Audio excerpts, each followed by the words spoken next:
السلام علیکم ورحمۃ اللہ وبرکاتہ۔ اعوذ باللہ السمیع العلیم من الشیطان الرجیم من حمزہ ونفخہ ونفثہ۔ بسم اللہ الرحمن الرحیم۔ رب اشرح لی صدری ویسر لی امری واحلل عقدۃ من لسانی یفقہوا قولی۔ رب یسر ولا تعسر وتمم بالخیر۔ ہم نے سورہ حشر کی آیت نمبر 10 تک کل پڑھا تھا، اس سے آگے شروع کرتے ہیں۔ بسم اللہ الرحمن الرحیم۔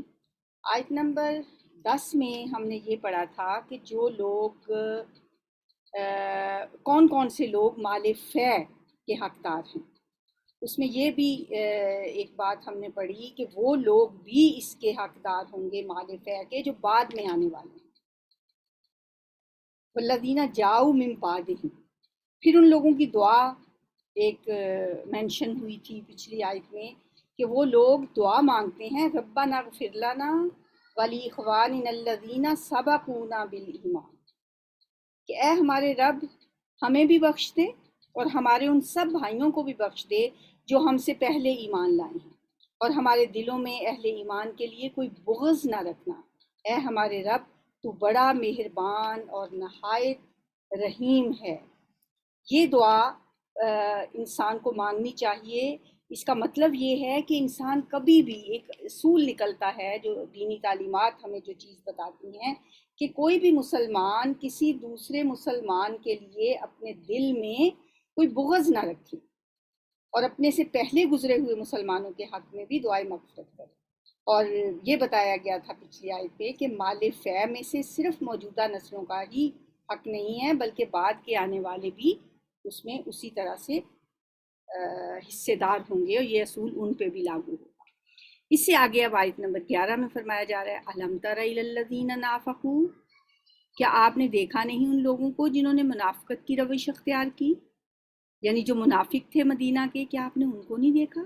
یہ اپنے کافر اہل کتاب بھائیوں سے کہتے ہیں، یعنی جو مدینہ کے اندر جو یہودیوں کے قبیلے تھے ان سے کہتے ہیں اگر تمہیں نکالا گیا تو ہم تمہارے ساتھ نکلیں گے، اور تمہارے معاملے میں ہم کسی کی بات ہرگز نہیں مانیں گے، اور اگر تم سے جنگ کی گئی تو ہم تمہاری مدد کریں گے، مگر اللہ گواہ ہے کہ یہ قطعی جھوٹے لوگ ہیں۔ واللہ یشہد انہم لکاذبون، اللہ گواہی دیتا ہے کہ یہ جھوٹے ہیں۔ اگر وہ نکالے گئے تو یہ ان کے ساتھ ہرگز نہیں نکلیں گے، اور ایسا ہی ہوا۔ کون نکلا کسی کے ساتھ؟ بنو قینقاع کو نکالا گیا، بنو قریظہ کو نکالا، بنو نذیر کو نکالا گیا، کوئی نکلا ان کے ساتھ؟ اور اگر ان سے جنگ کی گئی تو یہ ان کی ہرگز مدد نہیں کریں گے، اور اگر یہ ان کی مدد کریں گے بھی تو پیٹ پھیر جائیں گے، اور پھر کہیں سے کوئی مدد نہ پائیں گے۔ ان کے دلوں میں اللہ سے بڑھ کر تمہارا خوف ہے مسلمانوں، لَأَنْتُمْ أَشَدُّ رَهْبَةً فِي صُدُورِهِمْ من اللہ، اللہ کا خوف اتنا نہیں ہے جتنا تمہاری ہیبت ان کے دلوں میں بیٹھی ہوئی۔ ذَلِكَ بِأَنَّهُمْ قَوْمٌ لَا يَفْقَهُونَ، یہ اس وجہ سے ہے کہ یہ ایسے لوگ ہیں جو سمجھ بوجھ نہیں رکھتے۔ لا يقاتلونکم جميعا الا فی قرى محصنۃ، یہ کبھی بھی اکٹھے ہو کر کھلے مقابلے میں تمہارا کھلے میدان میں تمہارا مقابلہ نہیں کریں گے، لڑیں گے بھی تو قلعہ بند بستیوں میں بیٹھ کر۔ فی قرى محصنۃ، قرن بستی کو کہتے ہیں، جیسے قریۃ، محصنۃ قلعہ بند۔ محسنات 5واں پارہ جہاں سے شروع ہوتا ہے، وہ محسنات کون عورتیں ہوتی ہیں؟ شادی شدہ، بیاہی ہوئی، جو قید نکاح میں آ جاتی ہیں، جو نکاح کے قلعے میں بند ہو جاتی ہیں۔ تو یہاں سے یہ لفظ یاد رکھیں، قرم محسنت، قلعہ بند بستیوں میں بیٹھ کر۔ او من وراء جدر، جدار دیوار کو کہتے ہیں، یا دیواروں کے پیچھے سے چھپ کر لڑیں گے، اور یہی کیا انہوں نے۔ قلعے بن کے بڑے بڑے بنے ہوئے تھے، ان قلعوں میں محصور ہو گئے۔ یہ آپس کی مخالفت میں بڑے سخت ہیں، تم انہیں اکٹھا سمجھتے ہو۔ تحسبہم جمیعا وقلوبہم شتیٰ، ان کے دل تو پھٹے ہوئے ہیں، یہ اکٹھے نہیں ہیں۔ ان کا یہ حال اس لیے ہے کہ یہ بے عقل لوگ ہیں۔ یہ انہی لوگوں کے مانند ہیں جو ان سے تھوڑی ہی مدت پہلے اپنے کیے کا مزہ چکھ چکے ہیں۔ وہ کون لوگ ہیں؟ ان سے مراد یا تو اہل مکہ ہیں جو بدر میں جنہوں نے اپنے کیے کا مزہ چکھا، یا پھر بنو قینقاع جن کو اس سے پہلے مدینہ بدر کیا گیا تھا، اور ان کے لیے دردناک عذاب ہے۔ ان کی مثال شیطان جیسی ہے کہ پہلے وہ انسان سے کہتا ہے کفر کر، اذ قال للانسان اکفر فلما کفر قال انی بریء منک، اور جب انسان کفر کر بیٹھتا ہے تو وہ کہتا ہے کہ میں تجھ سے بری الذمہ ہوں۔ انی اخاف اللہ رب العالمین، میں تو ڈرتا ہوں رب العالمین سے، مجھے تو ڈر لگتا ہے۔ پھنساتا ہے پہلے انسان کو، پھر اس کے بعد بری الذمہ ہو جاتا ہے۔ فکان عاقبتہما، یعنی یہ منافقوں کی مثال ایسی ہے، یہ اب یہودیوں کو یہ کہہ کے پھنسائیں گے پہلے، پھر بعد میں مدد نہیں کریں گے۔ فکان عاقبتہما، پھر دونوں کا انجام یہ ہونا ہے، انہما فی النار خالدین فیہا، کہ ہمیشہ کے لیے جہنم میں جائیں، اور ظالموں کی یہی جزا ہے۔ یا ایھا الذین آمنوا اتقوا اللہ ولتنظر نفس ما قدمت لغد، اے لوگو جو ایمان لائے ہو، اے ایمان والو، اتقوا اللہ، اللہ سے ڈرو، ولتنظر نفس ما قدمت لغد، اور چاہیے کہ ہر شخص یہ دیکھے کہ اس نے کل کے لیے کیا سامان کیا ہے، کیا تیاری کی ہے۔ یہ پوری زندگی، پوری دنیا میں جو انسان گزارتا ہے، یہ آج ہے، اور آخرت کل ہے۔ کل وہ یوم قیامت ہے جو اس آج کے بعد آنے والا ہے۔ انسان کو چاہیے کہ وہ دیکھے اس کل کے لیے اس نے کیا تیاری کی۔ اے ایمان والو، اللہ سے ڈر جاؤ، اور چاہیے کہ ہر شخص یہ دیکھتا رہے کہ میں نے کل کے لیے کیا تیاری کی۔ واتقوا اللہ، اللہ سے ڈرتے رہو، ان اللہ خبیر بما تعملون، یقیناً تمہارے ان سب اعمال سے اللہ باخبر ہے جو تم کرتے ہو۔ ولا تکونوا کالذین نسوا اللہ فانساہم انفسہم، ان لوگوں کی طرح نہ ہو جاؤ جو اللہ کو بھول گئے تو اللہ نے انہیں خود اپنا نفس بھلا دیا۔ یہی لوگ فاسق ہیں۔ اس آیت سے ہمیں کیا پتہ چلتا ہے کہ خدا فراموشی کا لازمی نتیجہ نکلتا ہے خود فراموشی۔ جو لوگ اللہ کو بھول جاتے ہیں، اللہ انہیں ان کا اپنا آپ بھلا دیتا ہے، وہ اپنے آپ سے بھی بے نیاز ہو جاتے ہیں۔ جب انسان اپنے رب کو بھول جائے تو وہ پھر سمجھو کہ اپنے آپ کو بھی بھول جاتا ہے، یعنی وہ اپنی ایک غلط حیثیت متعین کر لیتا ہے، اور اس کی ساری زندگی اسی غلط فہمی میں گزر جاتی ہے، اور وہ یہی سمجھتا رہتا ہے کہ اسے یہ سمجھ نہیں آتی کہ وہ کسی کا بندہ ہے، وہ ذمہ دار ہے، اسے کسی کی بندگی کرنی ہے، وہ دنیا میں کیا کرنے آیا ہے۔ ظاہر ہے جب انسان یہی بھول جائے گا تو وہ خود فراموش ہو جائے گا۔ اولئک هم الفاسقون، یہی لوگ ہیں جو فاسق ہیں۔ لا یستوی اصحاب النار و اصحاب الجنہ، دوزخ میں جانے والے اور جنت میں جانے والے کبھی برابر نہیں ہو سکتے۔ جنت میں جانے والے تو اصل میں کامیاب لوگ۔ لو انزلنا هذا القرآن على جبل لرأيته خاشعا متصدعا من خشیۃ اللہ، اگر ہم نے یہ قرآن کسی پہاڑ پر نازل کیا ہوتا تو آپ دیکھتے کہ وہ اللہ کے خوف سے دبا جا رہا ہے اور پھٹا پڑتا ہے۔ یعنی اگر یہ قرآن انسانوں کی بجائے اللہ تعالیٰ نے کسی پہاڑ کو زمین کے لیے میخیں قرار دیا گیا، اس تمثیل کا مطلب پھر کیا ہے کہ قرآن جس طرح اللہ کی کبریائی اور اس کے حضور بندے کی ذمہ داری، جواب دہی کو صاف صاف بیان کرتا ہے، یہ فہم اگر اللہ پہاڑ جیسی مخلوق کو بھی دے دیتا، وہ مخلوق جو کہ زمین پہ اس سے شاید ہی کوئی مضبوط چیز ہو، اگر اللہ یہ فہم اس کو دے دیتا کہ اس کو کسی رب قدیر کے سامنے اپنے اعمال کی جواب دہی کرنی ہے تو وہ بھی خوف سے کانپ اٹھتا۔ یہ انسان ہی ہے جو بہت ہی ناسمجھ ہے، جو اس بات کو سمجھتا ہی نہیں، اسے پتہ ہی نہیں کہ میرے اوپر کیا ذمہ داری ڈالی گئی ہے۔ اس لیے اللہ تعالیٰ فرما رہے وَتِلْكَ الْأَمْثَالُ نَضْرِبُهَا لِلنَّاسِ لَعَلَّهُمْ يَتَفَكَّرُونَ، یہ مثالیں تو ہم لوگوں کے لیے اس لیے بیان کرتے ہیں کہ لوگ غور و فکر کریں، یہ جو مثال دی ہے کہ اگر ہم نے یہ قرآن کسی پہاڑ پہ اتارا ہوتا تو آپ دیکھتے کہ وہ اللہ کے خوف سے پہاڑ بھی دب جاتا اور پھٹ جاتا۔ ان مثالوں سے فائدہ وہی لوگ اٹھا سکتے ہیں جو غور کرنے والے ہیں، جو فکر کرنے والے ہیں، جو تدبر اور تفکر کرنے والے ہیں۔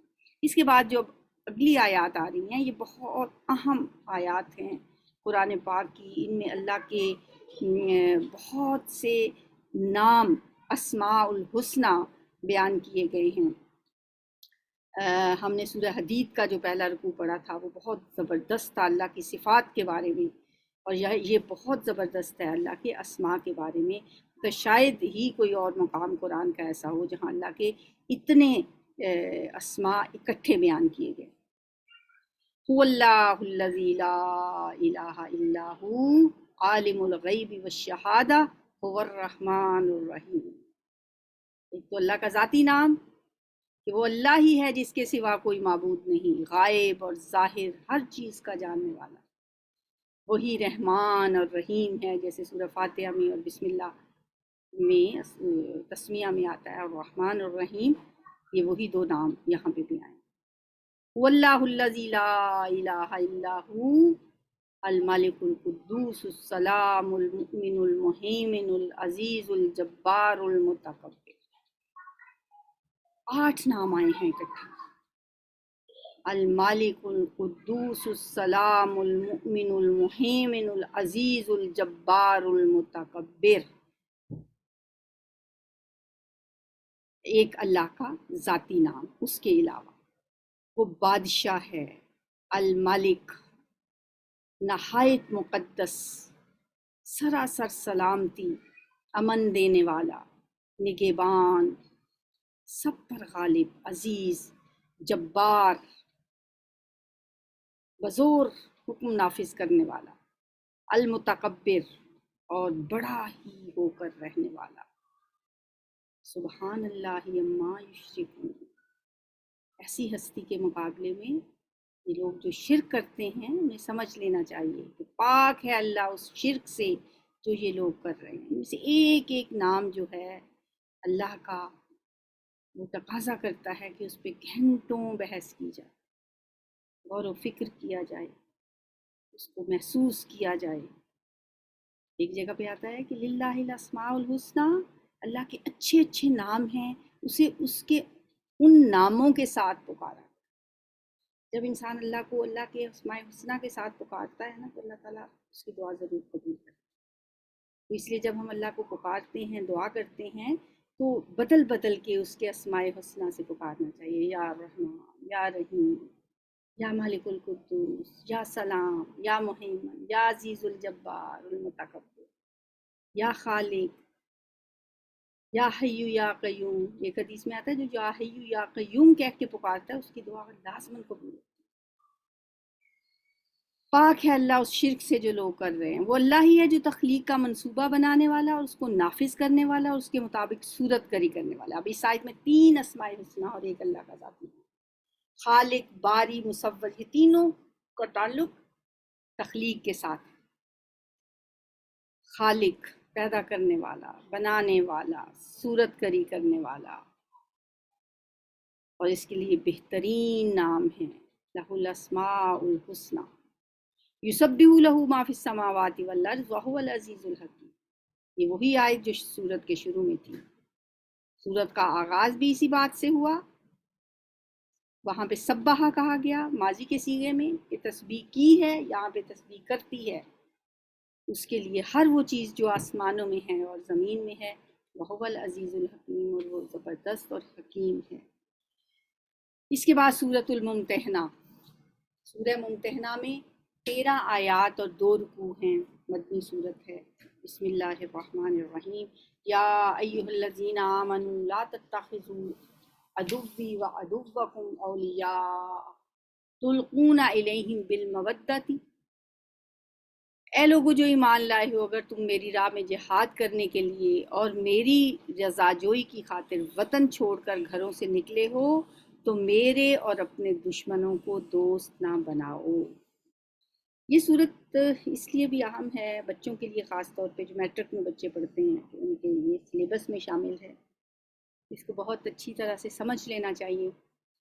پہلی بات تو اس میں سمجھنے کی یہی ہے کہ یہ جو صورت ہے اس کا آغاز جس آیت سے ہو رہا ہے اس میں ایک خاص واقعے کی طرف اشارہ ہے، اور مفسرین کا اس بات پہ اتفاق ہے کہ وہ واقعہ یہ ہے کہ یہ آیات اس وقت نازل ہوئی تھیں جب مشرکین مکہ کے نام حضرت حاطب بن ابی بلتہ نے ایک خط لکھ دیا تھا، اور وہ خط پکڑا گیا تھا جس میں انہوں نے دشمنوں کو یہ مطلع کیا تھا کہ حضور صلی اللہ علیہ وسلم مکہ پہ چڑھائی کرنے والے۔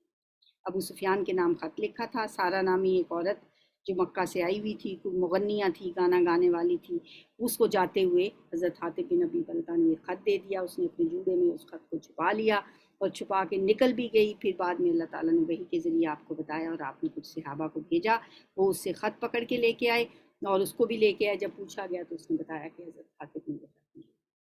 اس کے بعد ظاہر ہے حضرت عمر تو اپنی طبیعت کے مطابق ایک دم تلوار نکال کے کھڑے ہو گئے تھے کہ میں ان کا سر قلم کر دوں، لیکن نبی صلی اللہ علیہ وسلم نے فرمایا کہ حضرت حاطب بن ابی بلتہ جو ہیں یہ بدری صحابی ہیں، اور انہوں نے بھی اعتراف بھی کیا۔ انہوں نے کہا یا رسول اللہ، نہ تو میں منافق ہوا ہوں، نہ میں دین سے پھر گیا ہوں، بس مجھ سے یہ غلطی ہو گئی اپنے بچوں کی محبت میں، کیونکہ ان کے بچے مکہ میں تھے۔ ان کو یہ تھا کہ اگر میں ابو سفیان پہ کچھ احسان کر دوں تو جب فتح مکہ کے لیے نبی صلی اللہ علیہ وسلم جائیں گے تو وہ میرے اس احسان کے بدلے میں میرے بچوں کی حفاظت۔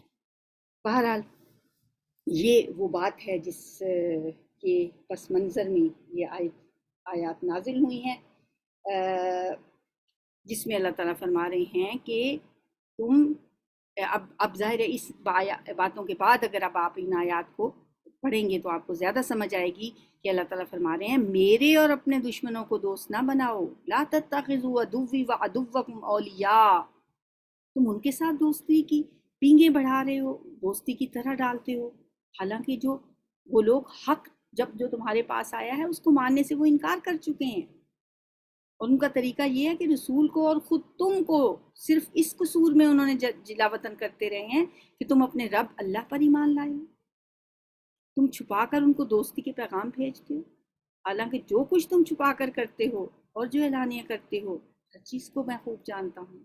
وَأَنَا أَعْلَمُ بِمَا أَخْفَيْتُمْ وَمَا أَعْلَنْتُمْ وَمَنْ يَفْعَلْهُ مِنْكُمْ فَقَدْ ضَلَّ سَوَاءَ السَّبِيلِ، جو شخص بھی تم میں سے ایسا کرے وہ یقیناً سیدھے رستے سے بھٹک گیا۔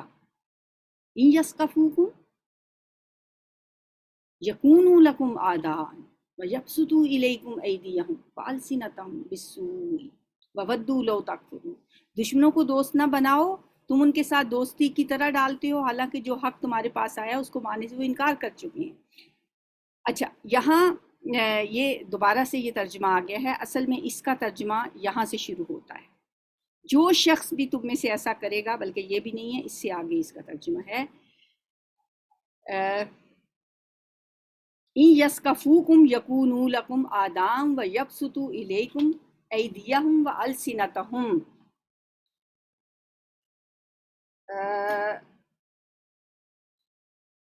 ان کا رویہ یہ ہے کہ اگر وہ تم پہ قابو پا لیں، إِن يَثْقَفُوكُمْ، اگر وہ تم پہ قابو پا لیں تو تمہارے ساتھ دشمنی کریں گے اور ہاتھ اور زبان سے تمہیں تکلیف دیں گے۔ وَيَبْسُطُوا إِلَيْكُمْ أَيْدِيَهُمْ وَأَلْسِنَتَهُمْ بِالسُّوءِ وَوَدُّوا لَوْ تَكْفُرُونَ، اور وہ تو یہ چاہتے ہیں کہ تم کسی طرح کافر ہو جاؤ، یہ ان کی خواہش ہے۔ قیامت کے دن نہ تمہاری رشتہ داریاں کسی کام آئیں گی، نہ تمہاری اولاد، کیونکہ اولاد کی خاطر یہ کیا تھا نا، حضرت حاطب بن ابی بلتہ نے جو خط لکھا تھا اپنی اولاد کی محبت میں کیا تھا، میں لن تنفعکم ارحامکم ولا اولادکم یوم القیامت یفصل بینکم، قیامت کے دن اللہ تعالیٰ فیصلہ کر دے گا تمہارے درمیان، اللہ بما تعملون بصیر، اور اللہ ہر اس چیز کو جو تم کرتے ہو وہ دیکھنے والا ہے، وہ تمہارے اعمال کا دیکھنے والا ہے۔ کیونکہ حضرت حاطب نے یہ کام بچوں کی محبت میں کیا تھا، اس لیے فرمایا کہ جس آل و اولاد کی خاطر تم نے یہ کام کیا ہے وہ آخرت میں تمہارے کام آنے والے ہیں۔ دنیا کے تمام رشتے، تعلقات اور رابطے وہاں پہ قطع کر دیے جائیں گے، توڑ دیے جائیں گے۔ اس دن اللہ تعالیٰ فیصلہ کر دے گا کہ کون کیا کر کے آیا ہے دنیا میں، ہر شخص اپنی ذاتی حیثیت میں پیش ہوگا، ہر ایک کو اپنا حساب دینا پڑے گا دنیا میں کسی شخص کو بھی کسی قرابت یا دوستی کی خاطر کوئی ناجائز کام نہیں کرنا چاہیے، کیونکہ اپنے کیے کی سزا اس کو خود بھگتنی پڑے، کوئی دوسرا اس میں شریک نہیں۔ اس کے بعد تذکرہ آ رہا ہے حضرت ابراہیم علیہ السلام، قد کان لکم اسوۃ حسنہ فی ابراہیم، تمہارے لیے بہترین نمونہ ہے، اچھا نمونہ ہے ابراہیم علیہ السلام اور اس کے ساتھیوں میں، کہ انہوں نے اپنی قوم سے صاف کہہ دیا ہم تم سے اور تمہارے ان معبودوں سے جن کو تم اللہ کو چھوڑ کر پوجتے ہو قطعی بیزار ہیں۔ اذ قالوا لقومہم انا براء منکم ومما تعبدون من دون اللہ، ہم ان سے بیزار ہیں، تم سے بھی اور تمہارے معبودوں سے بھی، اور ہمارے اور تمہارے درمیان ہمیشہ کے لیے دشمنی ہو گئی جب تک تم اللہ ایک واحد اکیلے اللہ پر ایمان نہ لاؤ۔ کفرنا بکم وبدا بیننا وبینکم العداوۃ، ہمارے اور تمہارے درمیان ہمیشہ کے لیے ایک عداوت ہو گئی اور بیر پڑ گیا جب تک تم ایک اللہ واحد پر ایمان نہ لاؤ۔ مگر ابراہیم علیہ السلام کا اپنے باپ سے یہ کہنا وہ اس سے ایگزمپٹ ہے، مستثنا ہے۔ کیا کہنا؟ کہ میں آپ کے لیے مغفرت کی ضرور درخواست کروں گا، اور اللہ سے آپ کے لیے کچھ حاصل کرنا میرے بس میں نہیں ہے۔ وما املک لک من اللہ من شیء، کوئی اختیار نہیں رکھتا میں آپ کے لیے، ہاں میں آپ کے لیے دعا ضرور کروں گا۔ یہ حضرت ابراہیم علیہ السلام نے کہا تھا۔ اس کا مطلب یہ ہے کہ ابراہیم علیہ السلام نے جو کہا تھا وہ یہ تھا کہ تمہارے لیے لوگوں کے لیے ابراہیم علیہ السلام کا یہ کہنا، یہ بات تو قابل تقلید ہے، یہ بات تو قابل تقلید نہیں ہے جو انہوں نے کہی تھی کہ میں اپنے باپ کے لیے دعا کروں گا۔ البتہ یہ بات قابل تقلید ہے کہ انہوں نے اپنی کافر قوم سے صاف صاف بیزاری کا اور قطع تعلقی کا اعلان کر دیا تھا۔ یہ بات جو ہے، اس بات کو اپنے لیے بہترین نمونہ سمجھو، اس کو اپنے لیے رول ماڈل بناؤ، لیکن اس بات کو نہ بنانا کہ انہوں نے اپنے مشرک باپ کے لیے مغفرت کی دعا کرنے کا وعدہ کیا تھا، کیونکہ اللہ تعالیٰ نے بعد میں انہیں اس سے منع کر دیا تھا، اور یہ اس وقت انہوں نے کہا تھا جب اللہ تعالیٰ نے ابھی انہیں اپنے مشرک باپ کے لیے دعا کرنے سے منع نہیں کیا تھا۔ اللہ نے ایگزمپٹ کیا نا اس کو، سوائے اس بات کی، سوائے اس کال کے ابراہیم علیہ السلام کے جو انہوں نے اپنے باپ سے کہا تھا لَأَسْتَغْفِرَنَّ لَكَ، میں ضرور آپ کے لیے مغفرت کی دعا کروں، اور اس کے علاوہ تو وَمَا أَمْلِكُ لَكَ مِنَ اللَّهِ مِنْ شَيْءٍ، میں اللہ سے آپ کے لیے اور کچھ حاصل کرنا جو ہے میرے اختیار میں نہیں۔ پھر دعا ہے ابراہیم علیہ السلام اور ان کے ساتھیوں کی، ربنا علیک توکلنا و الیک انبنا و الیک المصیر، بہت پیاری دعا ہے۔ ابراہیم علیہ السلام اور ان کے ساتھیوں نے دعا کی، اے ہمارے رب، تیرے ہی اوپر ہم نے توکل کیا اور تیری ہی طرف ہم نے رجوع کر لیا اور تیری ہی طرف ہمیں پلٹنا ہے۔ اے ہمارے رب، ہمیں کافروں کے لیے فتنہ نہ بنا، ہمیں کافروں کے لیے آزمائش نہ بنا۔ کافروں کے لیے آزمائش بننے کا کیا مطلب؟ ایک تو یہ کہ کافر ان پر غالب آ جائیں اور اپنے غلبے کو اس بات کی دلیل قرار دیں کہ ہم حق پر ہیں، اور اہل ایمان جو ہیں وہ جھوٹے ہیں۔ ظاہر ہے اگر وہ سچے ہوتے تو وہ غالب نہ آتے۔ یا یہ کہ اہل ایمان پر کافروں کا ظلم و ستم ان کی حد برداشت سے بھر جائے اور آخر کار وہ ان سے دب کر اپنے دین کا سودا کرنے کا ہوتا ہے۔ یہ بھی ایک آزمائش ہے، یہ بھی فتنہ اس کو بھی کہا جاتا ہے۔ تو یہ دعا مانگی گئی ہے، اللہ ہمیں فتنہ نہ بنا، اور ہمارے رب ہمارے گناہوں کو معاف فرما دے۔ انک انت العزیز الحکیم، بے شک تو زبردست اور حکیم۔ لقد کان لکم فیہم اسوۃ حسنہ، انہی لوگوں کے طرز عمل میں تمہارے لیے اور ہر اس شخص کے لیے اچھا نمونہ ہے جو اللہ اور روز آخرت کو کی امید رکھتا۔ اس سے کوئی منحرف ہو تو اللہ بے نیاز ہے اور اپنی ذات میں عام محمود ہے،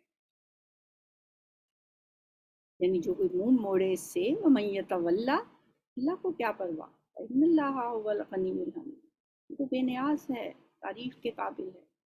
عَسَى اللَّهُ أَن يَجْعَلَ بَيْنَكُمْ وَبَيْنَ الَّذِينَ عَادَيْتُم مِّنْهُم مَّوَدَّةً، یہ ایک امید کی کرن، ہو سکتا ہے، بعید نہیں ہے کہ اللہ کبھی تمہارے اور ان لوگوں کے درمیان محبت ڈال دے، تھوڑی سی تنبیہ کرنے کے بعد، تھوڑی سی ڈانٹ ڈپٹ کے بعد پھر اللہ تعالیٰ فرما رہے ہیں کہ تم کیوں پریشان ہوتے ہو سکتا ہے کہ اللہ ایسی صورت نکال دے کہ تمہارے اور ان اہل مکہ قریش کے درمیان، جہاں پہ تمہاری آل اولاد ہے، جہاں پہ تمہارے دل لٹکے ہوئے ہیں، اللہ تمہارے درمیان محبت پیدا کر دے، مودت پیدا کر دے، جن سے آج تمہاری دشمنی ہے، ان لوگوں کو اللہ تمہارا دوست بنا دے۔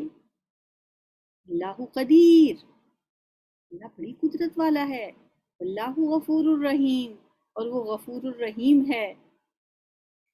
آگے ایک ایکسیپشنل صورت بتائی گی، لا ینہاکم اللہ عن الذین لم یقاتلوکم فی الدین، اللہ تمہیں اس بات سے نہیں روکتا کہ تم ان لوگوں کے ساتھ نیکی اور انصاف کا برتاؤ کرو جنہوں نے دین کے معاملے میں تم سے جنگ نہیں کی ہے اور تمہیں تمہارے گھروں سے نہیں نکالا۔ اللہ انصاف کرنے والوں کو پسند کرتا ہے۔ وہ تمہیں جس بات سے روکتا ہے وہ تو یہ ہے کہ تم ان لوگوں سے دوستی کرو جنہوں نے تم سے دین کے معاملے میں جنگ کی اور تمہیں تمہارے گھروں سے نکالا اور تمہارے اخراج میں ایک دوسرے کی مدد کی۔ ان سے جو لوگ دوستی کریں وہی ظالم ہیں۔ یعنی عام لوگ جو مکہ کے رہنے والے ہیں، جو کافر ہیں، ان لوگوں کے ساتھ حسن سلوک کرنے میں بھی کوئی حرج نہیں ہے، ان کے ساتھ دوستی کرنے میں بھی کوئی حرج نہیں ہے، ان کے ساتھ بات چیت کرنے میں بھی حرج نہیں ہے۔ مطلب یہ کہ جو شخص تمہارے ساتھ دشمنی نہیں رکھتا، انصاف کا تقاضا یہ ہے کہ تم بھی اس کے ساتھ دشمنی نہ برتو۔ دشمن اور غیر دشمن کو ایک ہی درجے میں رکھنا اور دونوں سے ایک ہی جیسا سلوک کرنا، یہ انصاف نہیں ہے۔ تمہیں ان لوگوں کے ساتھ سخت رویہ اختیار کرنے کا حق ہے جنہوں نے ایمان کی لانے کی کے جرم میں تم پر ظلم کیا ہے اور تمہیں تمہارے وطن سے نکلنے پہ مجبور کیا ہے۔ جیسے نبی صلی اللہ علیہ وآلہ وسلم کے ایک زوجہ محترمہ کی والدہ ان سے ملنے کے لیے آئی تھیں، جو کہ مسلمان نہیں تھی، اس وقت مجھے نام نہیں ان کا یاد آ رہا۔ تو ان کو اس معاملے میں یہ خیال ہوا کہ مجھے ان کے ساتھ کیسا سلوک کرنا چاہیے، تو اس پہ نبی صلی اللہ علیہ وسلم نے فرمایا کہ وہ تمہاری والدہ ہیں، ان کے ساتھ اچھا سلوک کرو۔ یہاں ان لوگوں کے ساتھ جو اس میں ڈائریکٹ انوالو ہیں، جیسے ابو سفیان کو خط لکھا حضرت حاتب بن ابی بلتہ نے، تو منع تو ایسے لوگوں سے احسان اور حسن سلوک کرنے سے منع کیا جا رہا ہے کہ ان کو خط لکھ رہے ہو تو، اور یہ اتنا بڑا ایک جنگی راز ہے جو ان کو دے رہے ہو۔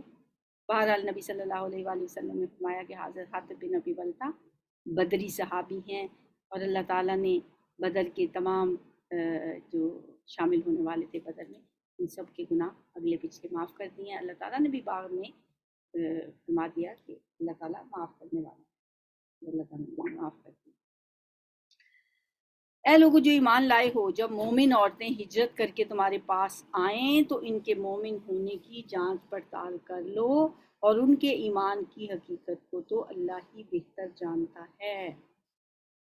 اب یہاں پہ وہ جو فتح صلح حدیبیہ کے میں ایک جو بات طے ہوئی تھی، شروع میں تو اس کے مطابق مسلمان مرد مکہ سے بھاگ بھاگ کر مدینہ آتے رہے اور انہیں معاہدے کی شرائط کے مطابق واپس کیا جاتا۔ پھر مسلمان عورتوں کے آنے کا جب سلسلہ شروع ہوا اور کفار نے معاہدے کا پھر حوالہ دیا اور ان کی واپسی کا مطالبہ کیا، تو اس پر یہ سوال پیدا ہوا کہ کیا حدیبیہ کے معاہدے کا اطلاق عورتوں پہ بھی ہوتا ہے یا صرف مردوں پہ ہوتا ہے؟ کیونکہ وہاں پہ لفظ تو رجل لکھا ہوا تھا، تو کیا عورتوں کو بھی واپس کرنا ہوگا؟ تو اللہ تعالیٰ نے اس سوال کا جواب یہاں دیا ہے کہ اگر وہ مسلمان ہیں اور یہ اطمینان کر لیا جائے کہ وہ واقعی ایمان کی خاطر ہجرت کر کے آئی ہیں، کوئی اور چیز انہیں نہیں لائی، تو انہیں واپس نہیں کیا جائے۔ یہ حکم اس بنا پہ دیا گیا کہ معاہدے کی شرط میں ظاہر ہے رجل ان کا لفظ لکھا ہوا تھا، عورتوں کا لفظ نہیں لکھا ہوا۔ بخاری کی ایک روایت میں بھی یہ بات بیان کی تھی۔ یہاں بھی یہ فرمایا ہے مومنوں، جب مومن عورتیں ہجرت کر کے تمہارے پاس آئیں تو ان کے مومن ہونے کی پہلے تو جانچ پڑتال کر لو، یہ کنفرم کر لو کہ وہ کس لیے آئی ہیں۔ یہ نہیں کہ وہ کسی اور کام سے ایمان کا بہانہ لگا کے اور آئیں اور کسی شادی کے لیے یا کسی اور مقصد سے آئیں۔ جب تمہیں پتہ چل جائے ان کی، ظاہر ہے ان کی حقیقت اللہ تو جانتا ہی ہے، اللہ عالم بایمانہم، اللہ کو تو پتہ ہی ہے، تم بھی ان کے ایمان کی جانچ پڑتال کرو۔ فَإِنْ عَلِمْتُمُوهُنَّ مُؤْمِنَاتٍ، پھر جب تمہیں معلوم ہو جائے کہ وہ مومن ہیں، لا ترجعوہن الی الکفار، انہیں کفار کی طرف واپس نہ کرو، اب نہیں ان کو لوٹانا. لا ہن حل لہم، نہیں ہیں وہ عورتیں اب حلال ان کے لیے، ولا ہم یحلون لہم، اور نہ وہ کفار ان کے لیے حلال ہیں. ان کے کافر شوہروں نے جو مہر ان کو دیے تھے وہ انہیں واپس کر دو. فآتوہم ما انفقوا، جو کچھ انہوں نے ان کو حق مہر دیا ہوا تھا ان کے حق مہر لوٹا دو، اب یہ ان کے لیے حلال نہیں ہے. ولا جناح علیکم ان تنکحوہن، اور تم پہ بھی کوئی گناہ نہیں ہے اگر تم ان سے نکاح کر لو جبکہ تم ان کے مہر ان کو ادا کر دو. اذا آتیتموہن اجورہن، نئے سرے سے ان کے حق مہر ادا کر کے تم ان سے نکاح کر سکتے ہو. دیکھیں اسلام نے عورت کے حقوق کا کتنا خیال رکھا ہے.